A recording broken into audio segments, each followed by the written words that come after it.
दूसरा इतिहास अध्याय 6। मंदिर के लिए सुलेमान का समर्पण। तब सुलेमान कहने लगा, यहोवा ने कहा था कि मैं घोर अंधकार में वास किए रहूंगा, परंतु मैंने तेरे लिए एक वासस्थान वरन ऐसा दृढ़ स्थान बनाया है जिसमें तू युग युग रहे।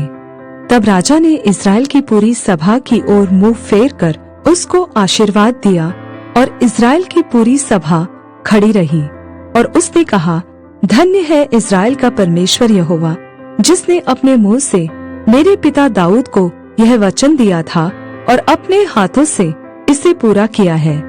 जिस दिन से मैं अपनी प्रजा को मिस्र देश से निकाल लाया, तब से मैंने न तो इस्राएल के किसी गोत्र का कोई नगर चुना जिसमें मेरे नाम के निवास के लिए भवन बनाया जाए, और न कोई मनुष्य चुना कि वह मेरी प्रजा इस्राएल पर प्रधान हो,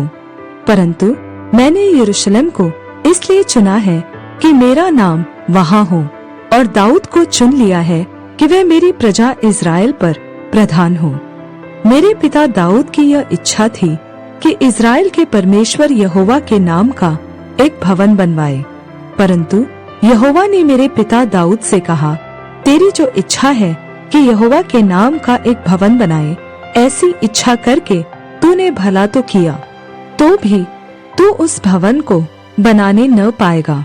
तेरा जो निज पुत्र होगा वही मेरे नाम का भवन बनाएगा। यह वचन जो यहोवा ने कहा था उसे उसने पूरा भी किया है, और मैं अपने पिता दाऊद के स्थान पर उठकर यहोवा के वचन के अनुसार इस्राएल की गद्दी पर विराजमान हूँ, और इस्राएल के परमेश्वर यहोवा के नाम के इस भवन को बनाया है। इसमें मैंने उस संदूक को रख दिया है जिसमें यहोवा की वह वाचा है जो उसने इस्राएलियों से बांधी थी। सुलेमान की प्रार्थना। तब वह इस्राएल की सारी सभा के देखते यहोवा की वेदी के सामने खड़ा हुआ और अपने हाथ फैलाए। सुलेमान ने 5 हाथ लंबी, 5 हाथ चौड़ी और 3 हाथ ऊंची पीतल की एक चौकी बनाकर आंगन के बीच रखवाई थी। उसी पर खड़े होकर उसने सारे इस्राएल की सभा के सामने घुटने टेक कर स्वर्ग की ओर हाथ फैलाए हुए कहा, हे यहोवा, हे इस्राएल के परमेश्वर, तेरे समान न तो स्वर्ग में और न पृथ्वी पर कोई परमेश्वर है। तेरे जो दास अपने सारे मन से अपने को तेरे सम्मुख जान कर चलते हैं, उनके लिए तू अपनी वाचा पूरी करता और करुणा करता रहता है। तूने जो वचन मेरे पिता दाऊद को दिया था उसका तूने पालन किया है।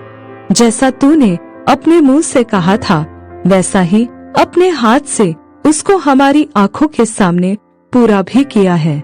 इसलिए अब हे इस्राएल के परमेश्वर यहोवा, इस वचन को भी पूरा कर जो तूने अपने दास मेरे पिता दाऊद को दिया था। तेरे कुल में मेरे सामने इस्राएल की गद्दी पर विराजने वाले सदा बने रहेंगे। यह हो कि जैसे तू अपने को मेरे सम्मुख जान कर चलता रहा, वैसे ही तेरे वंश के लोग अपनी चाल चलन में ऐसी चौकसी करे कि मेरी व्यवस्था पर चले। अब हे इस्राएल के परमेश्वर यहोवा, जो वचन तूने अपने दास दाऊद को दिया था वह सच्चा किया जाए। परंतु क्या परमेश्वर सचमुच मनुष्यों के संग पृथ्वी पर वास करेगा? स्वर्ग में वरन सबसे ऊंचे स्वर्ग में भी तू नहीं समाता। फिर मेरे बनाए हुए इस भवन में तू कैसे समाएगा? तो भी हे मेरे परमेश्वर यहोवा, अपने दास की प्रार्थना और गिड़गिड़ाहट की ओर ध्यान दे, और मेरी पुकार और यह प्रार्थना सुन जो मैं तेरे सामने कर रहा हूँ। वह यह है कि तेरी आंखें इस भवन की ओर, अर्थात इसी स्थान की ओर जिसके विषय में तूने कहा है कि मैं उसमें अपना नाम रखूंगा, रात दिन खुली रहे, और जो प्रार्थना तेरा दास इस स्थान की ओर करे उसे तू सुन ले, और अपने दास और अपनी प्रजा इस्राएल की प्रार्थना जिसको वे इस स्थान की ओर मुंह किए हुए गिड़गिड़ाकर करे उसे सुन लेना। स्वर्ग में से जो तेरा निवास स्थान है सुन लेना, और सुनकर क्षमा करना। जब कोई मनुष्य किसी दूसरे के विरुद्ध अपराध करे और उसको शपथ खिलाई जाए, और वह आकर इस भवन में तेरी वेदी के सामने शपथ खाए, तब तू स्वर्ग में से सुनना और मानना और अपने दासों का न्याय करके दुष्ट को बदला देना और उसकी चाल उसी के सिर लौटा देना और निर्दोष को निर्दोष ठहराकर उसके धार्मिकता के अनुसार उसको फल देना। फिर यदि तेरी प्रजा इस्राएल तेरे विरुद्ध पाप करने के कारण अपने शत्रुओं से हार जाए और तेरी ओर फिरकर तेरा नाम माने और इस भवन में तुझसे प्रार्थना करे और गिड़गिड़ाए, तो तू स्वर्ग में से सुनना और अपनी प्रजा इस्राएल का पाप क्षमा करना और उन्हें इस देश में लौटा ले आना जिसे तूने उनको और उनके पुरखाओं को दिया है। जब वे तेरे विरुद्ध पाप करे और इस कारण आकाश इतना बंद हो जाए कि वर्षा न हो, ऐसे समय यदि वे इस स्थान की ओर प्रार्थना करके तेरे नाम को माने और तू जो उन्हें दुख देता है इस कारण वे अपने पाप से फिरे, तो तू स्वर्ग में से सुनना और अपने दासों और अपनी प्रजा इस्राएल के पाप को क्षमा करना। तू जो उनको वह भला मार्ग दिखाता है जिस पर उन्हें चलना चाहिए, इसलिए अपने इस देश पर जिसे तूने अपनी प्रजा का भाग करके दिया है पानी बरसा देना। जब इस देश में अकाल या मरी या झुलस हो या गेरुई या टिड्डियां या कीड़े लगे या उनके शत्रु उनके देश के फाटकों में उन्हें घेर रखे या कोई विपत्ति या रोग हो, तब यदि कोई मनुष्य या तेरी सारी प्रजा इस्राएल जो अपना अपना दुख और अपना अपना खेद जानकर और गिड़गिड़ाहट के साथ प्रार्थना करके अपने हाथ इस भवन की ओर फैलाए, तो तू अपने स्वर्गीय निवास स्थान से सुनकर क्षमा करना और एक एक के मन की जानकर उसकी चाल के अनुसार उसे फल देना। तू ही तो आदमियों के मन का जानने वाला है कि वे जितने दिन इस देश में रहे जिसे तूने उनके पुरखाओं को दिया था, उतने दिन तक तेरा भय मानते हुए तेरे मार्गों पर चलते रहे। फिर परदेशी भी जो तेरी प्रजा इस्राएल का न हो, जब वह तेरे बड़े नाम और बलवंत हाथ और बढ़ाई हुई भुजा के कारण दूर देश से आए और आकर इस भवन की ओर मुंह किए हुए प्रार्थना करे, तब तू अपने स्वर्गीय निवास स्थान में से सुने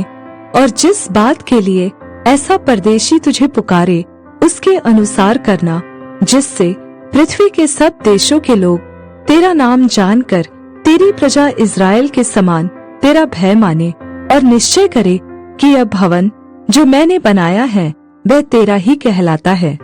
जब तेरी प्रजा के लोग जहाँ कहीं तू उन्हें भेजे वहाँ अपने शत्रुओं से लड़ाई करने को निकल जाए और इस नगर की ओर जिसे तूने चुना है और इस भवन की ओर जिसे मैंने तेरे नाम का बनाया है मुंह किए हुए तुझसे प्रार्थना करे, तब तू स्वर्ग में से उनकी प्रार्थना और गिड़गिड़ाहट सुनना और उनका न्याय करना। निष्पाप तो कोई मनुष्य नहीं है, यदि वे भी तेरे विरुद्ध पाप करे और तू उन पर कोप करके उन्हें शत्रुओं के हाथ कर दे और वे उन्हें बंदी बनाकर किसी देश को चाहे वह दूर हो चाहे निकट ले जाए, तो यदि वे बंधुआई के देश में सोच विचार करे और फिर कर अपने बंदी बनाने वालों के देश में तुझसे गिड़गिड़ा कर कहे, हमने पाप किया और कुटिलता और दुष्टता की है, इसलिए यदि वे अपनी बंधुआई के देश में जहाँ वे उन्हें बंदी बनाकर ले गए हो अपने पूरे मन और सारे जीव से तेरी ओर फिरे और अपने इस देश की ओर जो तूने उनके पुरखाओं को दिया था और इस नगर की ओर जिसे तूने चुना है और इस भवन की ओर जिसे मैंने तेरे नाम का बनाया है मुंह किए हुए तुझसे प्रार्थना करे, तो तू अपने स्वर्गीय निवास स्थान में से उनकी प्रार्थना और गिड़गिड़ाहट सुनना और उनका न्याय करना और जो पाप तेरी प्रजा के लोग तेरे विरुद्ध करे उन्हें क्षमा करना।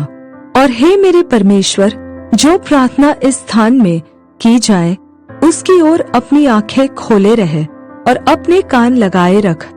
अब हे यहोवा परमेश्वर, उठकर अपने सामर्थ्य के संदूक समेत अपने विश्राम स्थान में आ। हे यहोवा परमेश्वर, तेरे याजक उद्धार रूपी वस्त्र पहने रहे और तेरे भक्त लोग भलाई के कारण आनंद करते रहे। हे यहोवा परमेश्वर, अपने अभिषिक्त की प्रार्थना को अनसुनी न कर। तू अपने दास दाऊद पर की गई करुणा के काम स्मरण रख।